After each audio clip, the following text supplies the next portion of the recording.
LV-Tech qui est spécialisée dans la location de matériel pour les entrepreneurs, donc soit de la location de matériel d'échafaudage, en location simple ou en location montée, et la location d'étaiement.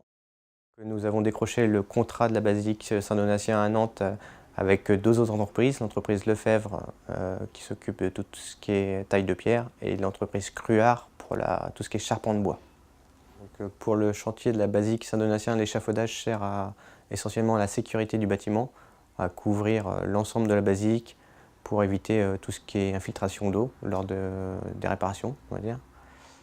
L'installation du parapluie sur Saint-Donatien a duré environ 5 jours à l'aide d'une grue de 100 tonnes avec une portée maximum de 100 mètres au niveau du bras grue. Donc le parapluie, c'est un parapluie aluminium qui a été fait par la société Duharib à Saint-Philibert-Grandlieu, à côté de Nantes. Et donc le parapluie est tout d'abord monté au sol, puis gruté avec des éléments maximum de 7,50 m sur la basilique. Donc il y avait 6 personnes en partie haute de l'échafaudage pour pouvoir réceptionner le parapluie et 3 personnes au sol pour pouvoir élinguer le parapluie. Pour la rénovation de la charpente en bois, une plateforme a été créée sous le parapluie pour prendre les cotes de la charpente et pour refaire la charpente à neuf. Donc l'étaiement, c'est l'ensemble du matériel qui est mis en place afin de supporter des charges lourdes, que ce soit à hauteur standard ou en très grande hauteur, comme l'exemple de l'église Saint-Donatien.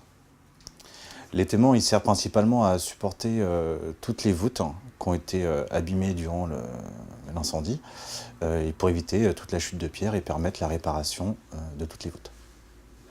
Les difficultés sur ce chantier-là ont surtout été de l'ordre du montage qui devait être très méticuleux. On était entouré de statues de marbre, de planchers en grès très fragiles, il fallait franchir les autels et les vitraux. Donc c'était surtout une complexité au niveau du montage et d'être très méticuleux à ce sujet. La grosse contrainte de ce chantier-là, effectivement, a été la sécurité, vu qu'il y avait un risque de chute de pierre, tout simplement.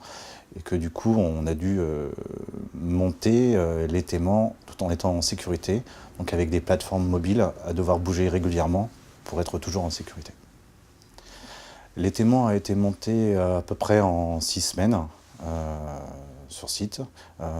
C'était un planning assez serré, vu que ça faisait appel à l'entreprise Cruard qui s'occupait de la charpente. Et du coup, il fallait vraiment respecter ces délais-là pour ne pas retarder la mise en sécurité de l'église. Ce chantier-là est très spécifique. On a fait à peu près 500 mètres carrés d'étaiement sur une hauteur de 20 mètres, ce qui correspond à peu près à une 100 tonnes de matériel mis en place à l'intérieur de la basilique. On a eu une autre contrainte du coup au niveau de l'intérieur de la basilique, c'est la présence de l'orgue qu'il a fallu démonter entièrement pour pouvoir mettre l'étaiement en place. Et après, sur les parties un peu fragiles de la structure, on a dû mettre des gros calages partout pour éviter de marquer le sol. Au niveau de la crypte, on ne pouvait pas se poser n'importe où, il y avait des zones assez fragiles. Donc c'était du coup une des contraintes d'implantation de l'étaiement sur site. Au niveau de la sécurité, des détecteurs ont été placés au niveau des voûtes pour qu'en cas de chute de pierre ou de vibration, qu'une alarme retentisse pour que le personnel habilité puisse se mettre à l'abri. À 20 mètres de haut, c'est des plaques de contreplaqué qui font 1,25 m par 2,50 m, des poutrelles bois qui font 3,90 m de long, qu'il faut monter à 20 mètres de haut pour poser sur des primaires, parce que bon, le plancher sur lequel nous sommes là actuellement, il est constitué de poutrelles primaires en aluminium et des poutrelles secondaires, et on pose le contreplaqué par-dessus. Mais bon, à 20 mètres de haut, ces poutrelles aluminium, ces poutrelles bois, ce contreplaqué, il faut le monter là-haut.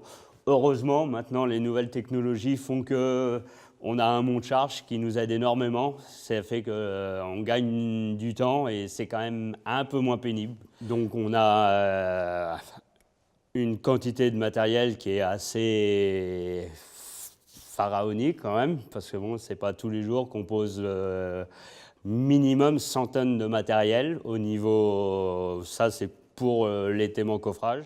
On reprend la nef, la croisée, le chœur et les transepts.